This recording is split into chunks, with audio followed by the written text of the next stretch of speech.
Charles, qu'est-ce que tu retiens de cette prestation olympienne? 4-1, grosse victoire, grosse et belle victoire. Sincèrement? Oui. Ah putain. Quoi? Vas-y, va pas casser l'ambiance. Hein. Non, mais j'ai pas vu le match.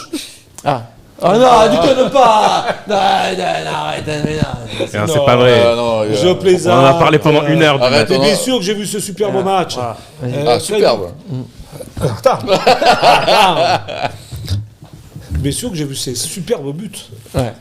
Non, je veux dire, ils ont fait le nécessaire. C'est vrai qu'on s'attendait à une réaction de l'Olympique de Marseille. On a vu que hier soir, face à cette équipe de Brest, pour moi, amoindrie, pas dans un grand soir, peut-être dû aussi à l'efficacité de l'Olympique de Marseille. On a vu un OM qui était revanchard, qui avait envie de conserver cette deuxième place, qui a mis tout en œuvre et tous les moyens qu'il fallait pour battre cette équipe brestoise. Alors, moi, j'ai trouvé un petit peu d'imperfections, notamment techniquement, notamment au début. On a fait beaucoup circuler le ballon, peut-être aussi pour faire sortir l'adversaire, pour les prendre un petit peu en compte, ce qui a été fait d'ailleurs. Ils sont surtout sortis, à un moment donné, nous ont laissé un petit peu plus d'espace.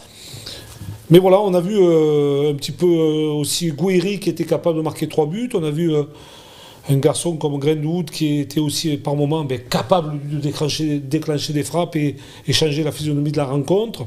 Une équipe homogène, pas d'un grand talent, mais avec ce qu'il fallait mettre comme ingrédient pour remporter ces 3 points.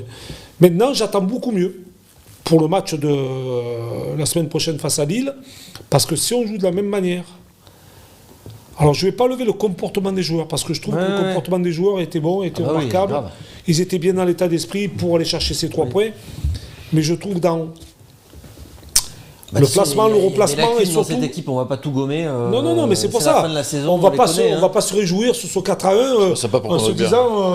C'est pas pour Kondogbia quand tu dis qu'il y a des lacunes dans cette équipe. Non, mais il n'y a pas que lui.